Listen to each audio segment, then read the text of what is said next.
Hey, Blue Table fans! All right. I was uncertain at the enthusiasm level that I was going to display. Let's dive in on just a couple things I have cooking right now. Kablammo! First off, I have this huge series of model train buildings rolling off the line, and they are looking really good. I mean, seriously. This is, I don't know how, like, you supposedly put the windows on, like, in the back, right? Like, behind all of those little bars, there's clear plastic things. And the artist is actually, like, going and picking those out right now because they were assembled that way.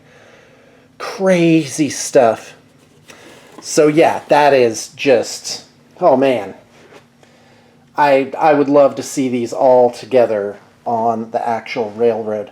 I was going to put out some orc stuff, like, that I was going to put on the web store, but I'm going to save that for next time. So, off of bluetablestore.com, my own web store, I picked up these gargoyles. These are from Rackham Confrontation.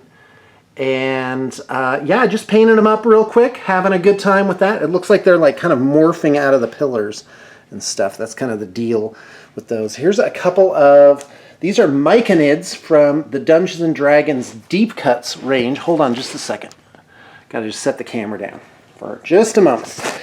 And my son was using them as fungal shamans for his Age of Sigmar Ironjawz army.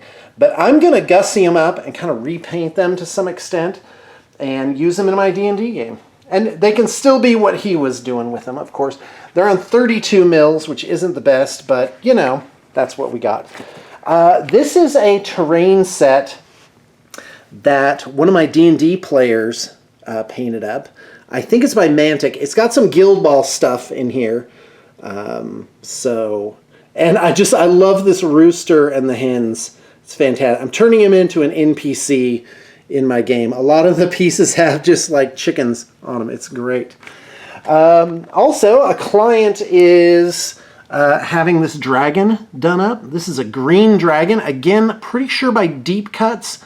WizKids is putting out this series of D&D figures, and let me tell you, they're doing a great job. Dungeons & Dragons is getting like this mainstream appeal to it, which is really nice. This is Hero System. In case you've never heard of this, this sort of developed in the 80s, and it is an amazing system. But the rule books are huge for it. Like, this is just volume 2 out of 2 volumes. I actually haven't been able to pick up volume 1. I'm putting this on here on the outside chance that somebody has volume 1, which is character creation, because I'd like to get my hands on a couple of those. And it's a long shot, but they'd have to be hardback. Well, I guess softback would do okay. But, you know, I guess I've bought all the Pathfinder books, so, you know, it's like, it's not that weird. And, of course, I've got the detritus left over from my D&D game notes and stuff like that. And I'm having a great time playing Dungeons & Dragons. That people are like, well, hey, well, Sean, where are the battle reports? And I'm like, well, guess what? I'm playing Dungeons & Dragons nowadays and having a good time. And I can't televise them because I'm playing music. I'm playing copyrighted music through them. Oh, yeah, and we're also making a client a couple of bikes. And I am using parts from these cool things. He needs a mech on a bike and a war boss on a bike. So these parts will make that into really something special. I'm very excited for it. Well, guys, that is the studio update. Oh, yeah, and by the way, a ton of packages going out. That is my humble studio update.